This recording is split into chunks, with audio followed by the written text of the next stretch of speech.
Long before her marriage to Matthew Broderick, Sarah Jessica Parker counted Robert Downey Jr. as her great love, but, unsurprisingly, their relationship was not an easy one. Two child stars moving in together at 18 after a few weeks of dating.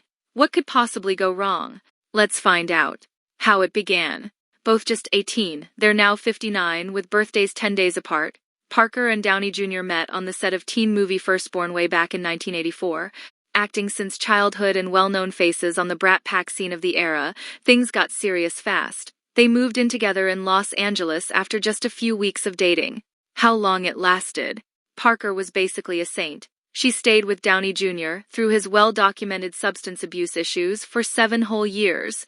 While the romance included iconic 1980s outfits, great film roles and glamorous parties, it was also 7 years of heartache, addiction, fear, and stress, with the clean-living sex and the city star telling The New Yorker in 2023 that the relationship made her feel like a parent at the age of 22. How it ended. The pair split in 1991, with Parker realizing she couldn't help her charming and charismatic but deeply troubled love anymore. She moved back to New York, where she went on to date the late John F. Kennedy Jr. before settling down with Broderick a few years later, in 1997. This was around the time Downey Jr., who said he had been addicted to drugs since being given them by his father at the age of 8, hit rock bottom. He eventually served 12 months in prison after repeatedly missing court-ordered drug tests, but has now been sober since 2003 and has been married to Susan Downey since 2005. Both parties are probably grateful that their relationship predated social media and the explosion of the internet in general, since we can only imagine the amount of discussion it would generate now. But when they were together, they regularly stepped out at red carpet events.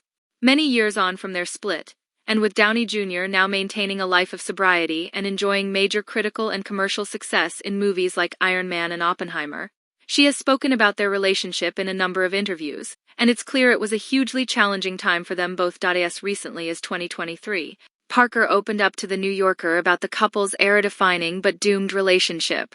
People around him would be dismissive of me, but I had given him stability and tried to create a steady heartbeat that allowed him to show up on time, she said.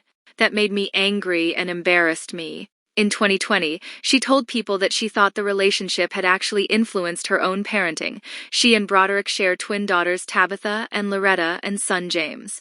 Maybe it taught me a little bit about being a parent too, because the things that I ended up caring about and the way I cared for Downey were things that might be more suitable for a parent at a certain point, she said. Further back, in a podcast interview in 2016, Parker revealed that she had been constantly scared that Downey Jr. would die if she left him. Speaking on WTF with Mark Maron, she said, "You love this person, and you're afraid they're going to die if you aren't there to shore up their base every single solitary day. I just didn't want him to die." The biggest, hardest choices about those kinds of relationships are feeling brave enough to leave, even if you think they're going to die. Meanwhile, Downey Jr. told Parade magazine in 2008 that he had happy memories of their time together, despite everything they went through.